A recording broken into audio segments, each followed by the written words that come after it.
on my laptop as well. All right, we're recording. Hello, everyone. Welcome to this episode number 24 of the Scale Your Freelancing podcast. I'm your host, Satya, and today I'm here with Stephanie Skrzowski. Did I say your last name right? Hello? I think I lost you. I can't hear you. Hello? Okay, are we good? Yes, now we're good.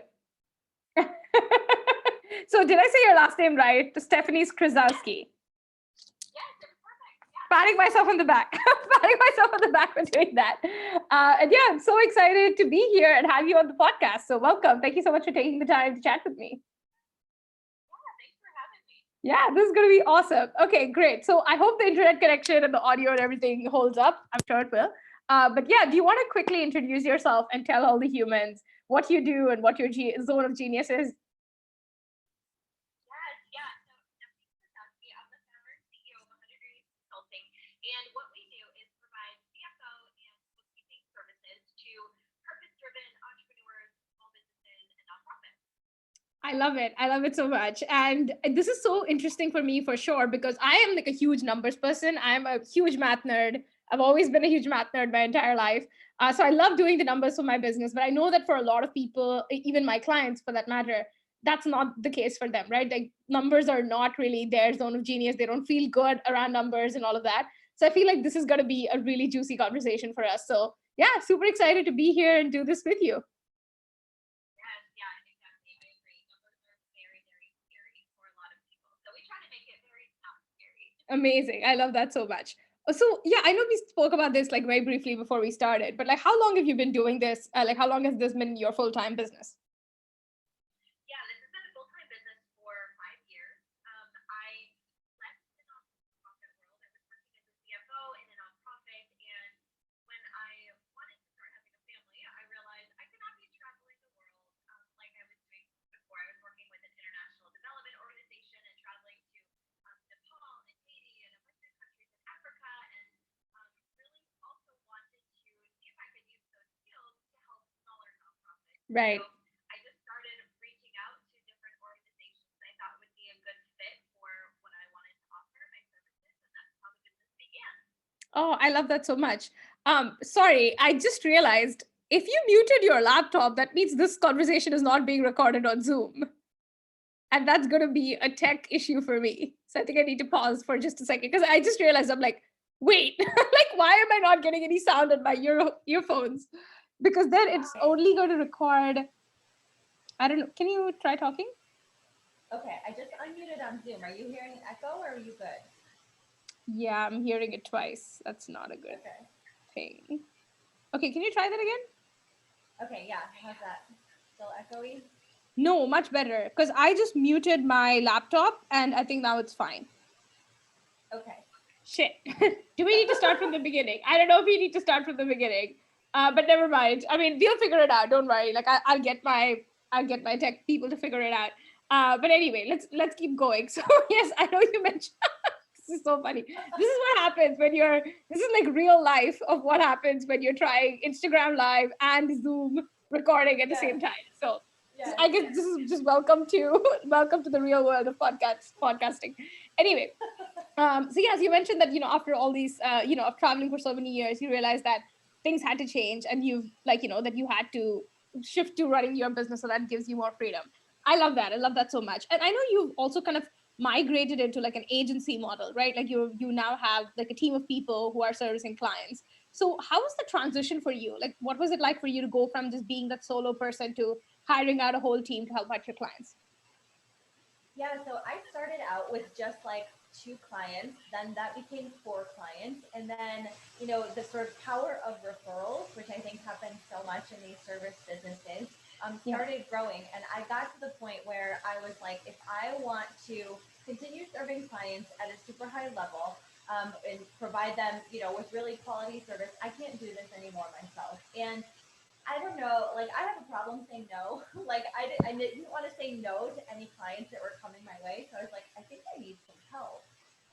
And that was sort of the path I chose. I could have chosen to just stay with the book of clients that I had and just kind of stay happy there. But I'm very growth oriented and growth minded person. So I really wanted to see where else I can take this. So I started bringing somebody on just to do the most basic help. Like helping me with client work is where I started. So somebody to do like the very like lowest level client stuff. And then very quickly I realized I needed a virtual assistant as well. That was my next Right. hire. And from there, I was like, oh, this person could help me with all of this stuff. And it just kind of took off from there. And then since we've layered on other CFOs that help serve our clients, more bookkeepers, and now my virtual assistant, who is just a few hours a week, that has transitioned into an almost full-time employee role. So Amazing. yeah, it's just sort of like layered on and on. Oh, I love that. I love that it's like you started so organically and kind of got there, right? Because I think for a lot of people, the fear that comes up is that, they don't want to go from like zero people on the team to like, a full time person. It's like that can feel like quite a jump and it can be quite freaky. And also because I think as entrepreneurs, it's one of those things, it's like, being like, okay, so if I'm going to be paying this person $3,000, $4,000 to be on my payroll, it's like, am I still going to be keeping enough money at the end of the day? Like there's still all of those concerns that come up. So yeah, I love that you kind of took it slow and transitioned into that over time. That's awesome. Yeah, I felt like I really had to test the waters and get myself comfortable with it. And it helped me to be able to see, okay, with these new people on the team, now I really can do so much more. And I feel like that feeling doesn't really go away of it being scary to hire. I literally just experienced that now and I'm adding somebody else to the team. And I wasn't entirely sure if I had enough work for them to be a full-time job, but I hired a Yeah. full-time position and it was Yeah. still really scary. So I feel like that doesn't really go away. Yeah, no, that's so great for people to know. And I mean, I've felt that way too. So I completely resonate with that so much. Is like when I've been having a lot of these hiring conversations as well, because I know both of us are in Rachel Rogers, We Should All Be Millionaires, and she really talks about hiring, and we've both kind of been thinking about hiring as well. So that's definitely been a conversation. And like literally just like 2 days ago, I was just thinking like I have like a marketing person on my team who's like awesome. I love working with him. He's great. And then there's like, I really do need like a tech VA though. And so I've been like looking for somebody who can just take care of all the tech because there's so much tech that goes into like running an online service-based business. And like it's fine because like I'm a tech person, but it takes so much time to just get that done. That like having a tech person is like really, really kind of essential. So yeah, I'm hunting for people too. But yeah, the fear is real because you don't want to hire someone and then have them disappoint them or have them disappoint you. Like there's just so many feelings that come up when we hire for sure. Yeah, exactly. Yeah. But once you push past that fear, you push like outside of your comfort zone to get that person on board and get them up and running. You're like, Yeah, why did I not do this like 6 months ago? for Like sure. always. For sure. Oh my God. Like, seriously, that was exactly my experience with my marketing person because literally, like, I was resisting it so much. So, all the Instagram magic that's happening right now is like thanks to my amazing marketing person, right? So, shout out to him. He's going to be watching this later and editing it as well. But seriously, like, it's so funny that, like, when I got him on board in the first few months, it was definitely like a bit scary because I'm like, oh, is he going to get it? Is it going to be great? All that. But the one thing that I realized was that when I did not hire, there were all these different things that I wanted to do that never got done. Like Instagram was one of them, podcast was one of them. Like those two things were like really, really huge for me because I literally could not get myself to work on those things because I was so busy. And I just kept saying, like, oh, I'm too busy with client work. I don't have time for my podcast. I don't have time for my Instagram. And until I hired, and then I was like, shit, like I have this whole other person who can do this stuff. Like, it's Yeah. literally like so liberating. Like I feel like this should be like once you reach that point where there are things that need to get done, but you're not doing it, that's the point that you should hire a new person. Yeah. Yeah. I love that. That's great criteria. Yeah. And by that standard, I think most solopreneurs do have a lot of things on their plate that like are not getting done but need to get done. Yeah. Yeah, I think people just get so hung up, and I know I did as well, with like, oh, I have to, a full-time employee. Like, you don't have to hire a full-time employee. Not at all. You can No. hire somebody for, 5 hours a week, and that kind of just like it helps get the ball rolling. Which that's how I did it. I think I hired a VA for literally 5 hours a week, and it was awesome. That's amazing. That's amazing. I love that. Okay, awesome. So yeah, I would love to hear a little bit more about like what is your growth journey been like, right? Like what was like did you at what point of your company did you start bringing in employees? Like how much revenue were you making when you decided to bring in more people? Yeah, so I think I was solo in the business for about a year, and because I have kind of what is like a high ticket offer, basically, Right. um, it didn't take long to hit six figures, right? It was Right. only like a few clients that I was easily able to get to six figures, replace my full time job income. And so that transition going from zero to six figures was pretty easy because again, I wasn't trying to sell a $47 course Oh, of with course. Yeah. no audience. I had a Yeah. high ticket offer. So got to six figures. And then it was at that point where I probably definitely over six figures, probably in the 100,000 to 200,000 range in terms of revenue, where I was like, okay, I'm still getting clients, they are flowing in, but I cannot do all this work. And I'm Yeah. also what I realized was I was doing a lot of work that really a bookkeeper who was at maybe $30 an hour bookkeeper could probably be Right. doing.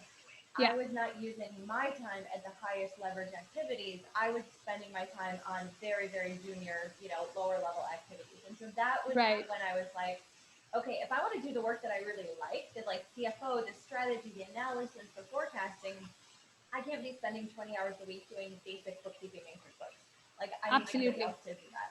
So it's also Yeah. like not only revenue level, but also sort of like how I was spending my time. Yeah. I was not doing it, not spending my time in the most efficient way.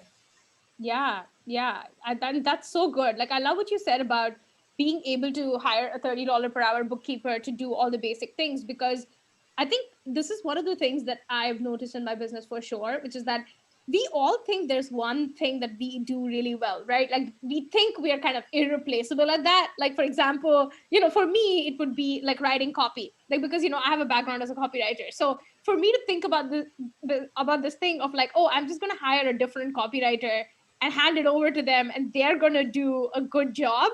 It's like that thing takes like so much trust. I don't know if you felt that way too, because it's like it basically like you feel like you're replacing yourself, right? I mean, of course you're not doing that, but it's like I think psychologically it just feels like, oh my god, I'm replacing myself, and like this person is gonna shit the bed. It's gonna be a complete disaster.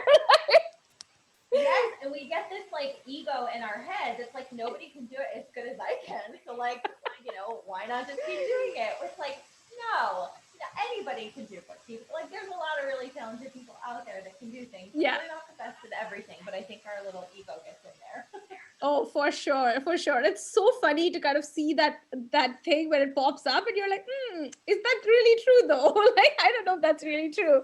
Which is Right. one of the reasons why I really want to outsource that tech thing for me as well, because I have a background in tech and I have a background in writing. So in my head, I'm like, it's just so fast for me. Like I can go and get it done. But the other day, I was like spending 6 hours on lead pages, and I was like, good fucking Lord, woman. Like, you have to Yes. outsource this thing. Like, and I mean, of course, at the end of it, it looked great and I liked how it looked, but I was like, was it worth 6 hours of my time? Like, no, I don't think so. Exactly, exactly. And I think that like often we don't know where we're spending our time or how we're spending our time. So Yeah, it's like you don't know how you're spending your time, so you don't know how much time you're actually wasting by not delegating that to somebody yeah. else. No, this is so true. It's a very, very real. So yeah, if there are any amazing tech VAs watching this interview, please, reach out to me because it's so funny because this is something I noticed. So like last week, I've been reaching out for contacts and getting referrals and stuff. And I've been reaching out to these freelancers who came to me through referrals. And I'm not kidding, they are so bad at follow up. Like none of them actually proactively followed up with me. And I'm like, it's like even when I reach out to them, like they don't reply. And I'm like, do you not like money? Like, do you not like clients? I don't understand what this is. Like, why am I chasing after you? This makes no sense. I know. And like how do you stay in business that way? Like how do you even run a business? Yeah, I've Yeah. had that Like too. I just said I'm hiring a tech VA. I have the budget to make it happen. And like you don't reply, you don't follow up. Like I'm like, I don't know what this is. But yeah, it's amazing to me how there's so many freelancers like who are just so not proactive. Like about like reaching back out to people. So yes, if you're a super proactive tech VA and you're listening to this interview by any chance, holler at me because I need you. Yes. Anyway, so I know you like you are a finance wizard, and you are obviously advising people all day long on this. So I would love for you to share some tips with our humans about, like, what are some of the essential things that they need to keep an eye on when they're starting their business, when they're scaling their business. Give us all the good stuff. Yeah. So starting, I always say, like, I do not care how small you are or how small you feel like you are. Getting your financials, getting your numbers in order from day one is so, so, so important. Like, I cannot stress the importance enough. So what that means is having a separate bank account for all your business stuff, not mixing it up with your personal bank account. So then you're trying to sort later through, like, what was for groceries for my family, and like, what was a business expense? No, get it all separate from day one so you never have a mess to clean up later. Yeah. And have a plan from day one for tracking your revenue, all your money coming in, and all of your expenses. And so for some people, they go immediately to QuickBooks because it's everything is in there, it's nice and neat and organized. Some people are scared of QuickBooks and are like, I just want to track it in a spreadsheet. I honestly don't care in the beginning as long as you're doing it one way or another. It doesn't matter how. And then I think the next piece um, is really goal setting and having a plan for how you're going to get to six figures. If six figures is your first goal, okay, great. Do you know how much money you need to bring in every single month to hit six figures? Honestly, a lot of people don't. They're like, I want to make $100,000. Great. Well, what's your like month to month plan on getting there? And they don't have that piece. And so they're Yeah. never going to get there. So it's Absolutely. really, essentially, it's a forecast, it's a budget, right? We're just mapping out month by month what's going to come in, what's going to go out, but it's a critical missing piece that I see so many entrepreneurs, and not even like beginning business owners, but Yes. like people who've been in business for years don't have a forecast. They're like, I want to grow 50% this year. Great. Well, what do you have to bring in January to get to that goal? What do you have to bring in February to get to that goal? And they don't have the answer. So that forecast piece is really, really essential. That's, it's one thing to look backwards and look at your profit and loss statement, look at your P&L from last month. But it's the looking forward, the forecasting piece that's really going to help you get from where you are now to where you want to be. And it's that forecast piece that I see missing from so many business owners. They don't have that. Maybe they're looking at a P&L that their bookkeeper gave them or that QuickBooks is spitting out, but they don't have that future thinking, that forecasting piece that's really crucial. So that's what I would say. My biggest tip. So I'm curious, when you think about forecasting, right? Because when I hear you talking about forecasting, and this might be a question that people have in their minds as well. When you're like a big company who knows that they generate millions of dollars, it's like possible to have a income forecast, right? But if you're a freelancer or a small business owner in the middle of a pandemic, do you feel like the forecasting is more of like a resource for like your own mindset and for you to stay focused on, or realize like, okay, this is what I need to do next to get to that level, or like to keep you accountable and keep you on track? Or do you feel like small businesses can use forecasting as much as big businesses can? Yeah, I think it's a little bit of both. I Mhm. definitely think it's like aspirational. It gives us like a point in the future to look at and to work towards. And I agree that it's definitely like a mindset piece in sort of Mhm. telling yourself, okay, if my goal is to hit six figures this year, like here's the path. I know I can do it. It's a lot of mindset. I also think there is a very practical aspect to it and a sort of logical process for creating a forecast that yes, at the end of the day, a forecast is guessing, right? Like it's our best guess. That Right. is what it is. It's a Yeah. guesstimate. Yeah. But if you have different offers or different price points, you can easily do a little bit of very simple math to put together what is like, it could be like a very realistic plan, right? So if you know, okay, I have a $2,000 offer and I've got this many clients in the pipeline, or I think I can do outreach to this many clients. Let's say Right. realistically, I can sign two clients this month. Okay, well, two times $2,000 is $4,000. There's your forecast for this month. And okay, well, I think I'm sort of growing, growing my email list and growing my social media following. So I think I could probably, convert 4 people into this program next month. So it is a little bit, it's not just like throwing random numbers out there. It is a little Right. bit of like, okay, well, what could I actually do? And that sort of builds the forecast. So yeah, I think it is like definitely part mindset and aspirational, but also part like, okay, what are the numbers here at play? Or kind of flipping that thinking like, all right, if I want to make $100,000 this year, I need to bring in $8,300 a month. Like 100,000 divided by 12 is $8,300 a month.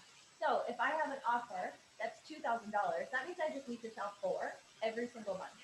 And Yeah. so then that sort of shift in thinking, it becomes less of a big, scary, oh my God, how do I make $100,000 to like, oh, I just need to sell 4 of these a month and then I'm there. So I think that that sort of mapping it out also helps you. It just becomes less scary and more attainable. Yeah.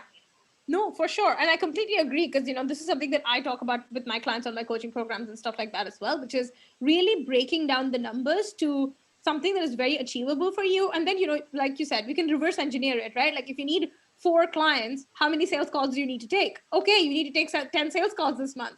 Okay, cool. Yes. So how are you going to make those 10 sales calls happen? Like, are you going to go do more outreach? Like, so it's like then it becomes very, very actionable. It's not just like a pie in the sky number. It's absolutely something that is like super possible. It's like very, very easy to accomplish. So yeah, I love that. I love that it's that thank you so much for breaking that down. I love that. It's like it's both, right? It's being able to see that vision of the future and have something aspirational in your head, but also then breaking it down into something that is super achievable that you can actually use as a practical roadmap to achieve your goals. Okay, awesome. Exactly. So beyond those things, I'm actually curious. So I read the book Profit First a few years ago, and it completely changed the way I manage money in my business. Like, do you recommend that people do Profit First? What's your take on it? Yeah, that's such a good question. One I get asked all the time. So I like Profit First as well. We have several clients who like manage their numbers like by the book to the T, the way he says to do in Profit First. What I like about Profit First is it gives us like a framework and benchmarks. And I think that is the most important piece. So I personally do not follow Profit First to a T, but I follow some of the principles that he uses. So, Right. for anybody listening, if you haven't read Profit First, it's basically just taking your revenue and allocating it into different buckets. And one of those buckets being profit to make sure Yeah. basically that you always have some money left over. The other buckets Yeah. are owner's pay, so paying yourself, taxes, and expenses, operating Right. expenses. So he provides like suggested percentages for each of those different buckets. And I like having that benchmark there. Now, that being said, for some businesses, some clients that we work with, those percentages don't really work. So we Right. adjust the percentages, but we still use like that benchmark. So we've got something to measure against. So I love it. And I think it gives like a really good structure for people, especially people that don't like numbers. They've got money coming in, but they're like, what do I do with all of this? Or Yeah. maybe they're spenders, and so they're buying courses and they're buying this and hiring that person. So all the money is going out the door. They're like, wait a second, I'm making a lot. I'm not paying myself very much. Like, what the heck happened? So I feel like that framework really, really helps. And I also like the idea of having at least 2 bank accounts for your business. Um, Yeah. he recommends like what, like 6 or 8 or 10 or something, like a lot of bank accounts. Yeah. So, depending on your level of tolerance for complexity in your business, like open all the bank accounts or not, but I definitely like having at least 2 to 3 bank accounts. So yeah, I'm all about profit first in whatever level of profit first you want to go. Yeah, for sure. No, so I actually found this really good hack for myself in Singapore because I found a fantastic account which gives you sub accounts. So it's still one bank account, but it has like 5, like you can open how many ever sub accounts you want. So I have multiple sub accounts. So that way, like I know like where my different pools of money are sitting. So, and of course, if I want, I can link like debit cards to certain accounts. So for example, I can link up a debit card to that operational expense account so that I'm just withdrawing money from that account. So that is something that's really beautiful as well, because then I know for a fact that like, all the money is kind of going out of this one account and it's not really messing up like the rest of the math. And that kind of prevents me from like having to open like 5 different bank accounts with 5 different banks or whatever. So that helps a lot. Yeah. Oh, I love that. That's such a good idea. Like people should definitely look into that with your bank if you're interested in Profit First, checked into the sub accounts. I didn't know that. That's cool. Yeah, no, I mean, I don't know that like my bank in Singapore, DBS, does that, but I don't know if like other banks in other countries do it, but definitely look it up because it's actually, it's free. Like that's the best part. It's actually free for me to have those multiple sub accounts. So I can make sub accounts for anything that I want. Like it's beautiful. And the other thing that I really love, like, shout out to DBS. I've been their customer for like 12 years. They're amazing. But like you can also rename the accounts, the sub accounts, so you can literally rename it. Like you don't have to remember in my head, like, oh, the account with the number 516 is that account. It's like, I don't have to do that. It's like, I can literally name the account the way I want to. And so it's like, I know right away that, oh, it's like, yeah, that's my OPEX account that the money's going from or whatever. So it's genius. I love it. Yeah, that's awesome. That's such a good idea. I love it. And so do you Yeah. follow do you follow Profit First by the book where you're giving yourself like distributions every 2 weeks and moving the money around like that, or like a modified version No, of that? I don't follow it 100% to the T either. Like I think I'm definitely in that category. Like I love knowing that like this percentage of my money is going to this sub account.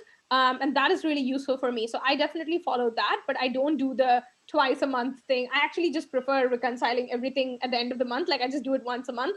But I go into my bank account every week to just make sure that everything's looking good. Like there's no kind of subscriptions that are hanging out that are getting charged that I don't want anymore. Like just to make sure that like I'm on top of all of that, I go in and check my bank accounts every week.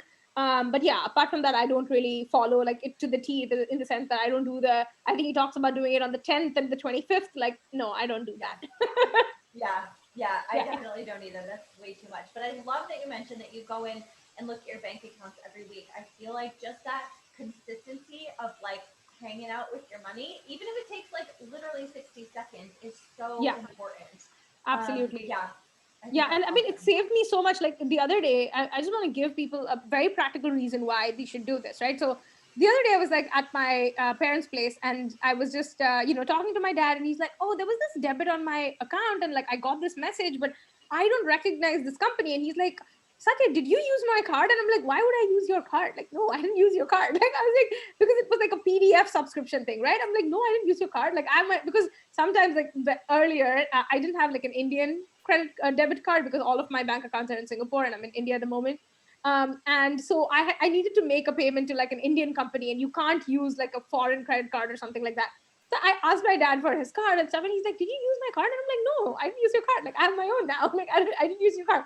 And he's like, "I don't understand. There's this like subscription service. They charged him like $6 or whatever." And he was like, "I don't understand where this came from." And I was like, "Hold on." Like I logged into his email. I went and like found the subscription. Turns out he had this like PDF, like he wanted to get this like PDF subscription, which actually allows you to cut PDF and merge them and stuff like that.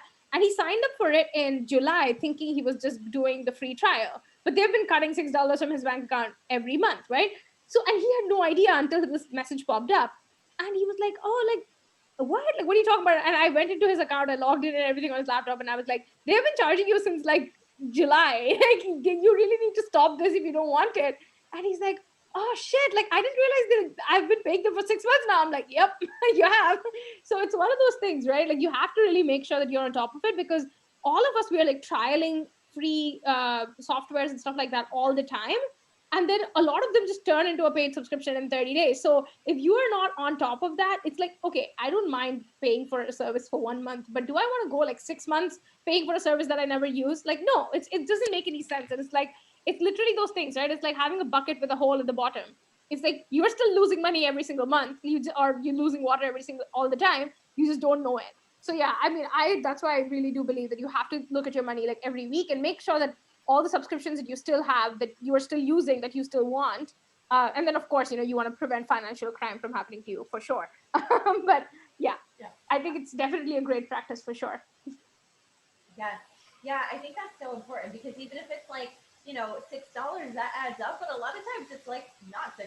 It's like Right. $150 or something a lot Yeah. more expensive. So yeah, I love that. I definitely do a deep dive into like every single subscription that I have like quarterly, I would say. And we've signed up for things that, we thought we would use for clients, and then I realized, oh, I'm still paying $150 a month for this, and literally no one on my team is using it. Like, okay, goodbye. So yeah, Yeah. good practice to get into. Absolutely, for sure. All right. Okay. So we're going to almost wrap up because I think we're at like 30 minutes already, and we try to keep our podcast episodes relatively short. But if there was just one tip that you could give to freelancers who are growing their business, what would you like to say to them? Oh my gosh, just one. Okay. I think it I think it really is staying on top of your numbers and creating a plan. So that's kind of like two in one, but definitely staying on top of those numbers and creating that plan, casting that vision for what you want your numbers to look like. So you're basically creating a roadmap, like paving the path for yourself to get from where you are now to where you want to be. And so I think that has been the biggest game changer for my business and for all of our clients as well, is creating that forecast, that roadmap. I love it. Okay, great. And where can people find you on the internet? If people want to come hang out with you, come get to know you, where can they find you? Yeah, so my website is 100degreesconsulting.com, but where I'm hanging out the most is over on Instagram, and I'm at stephanie.skry. Okay, perfect. So I'll make sure that we add all the links in the show notes below so people will know where to find you. But thank you so much for joining us, Stephanie. This is so much fun. And good luck with the launch of your podcast. I know it's coming up next week. And so, yeah, everybody go check out Stephanie's podcast as well. I'm sure it's going to be fabulous. But yeah, congratulations. And I can't wait to check your podcast out when it comes out. Awesome. Thank you so much. Thanks for having me. All right. See you soon, Stephanie. Bye. Bye.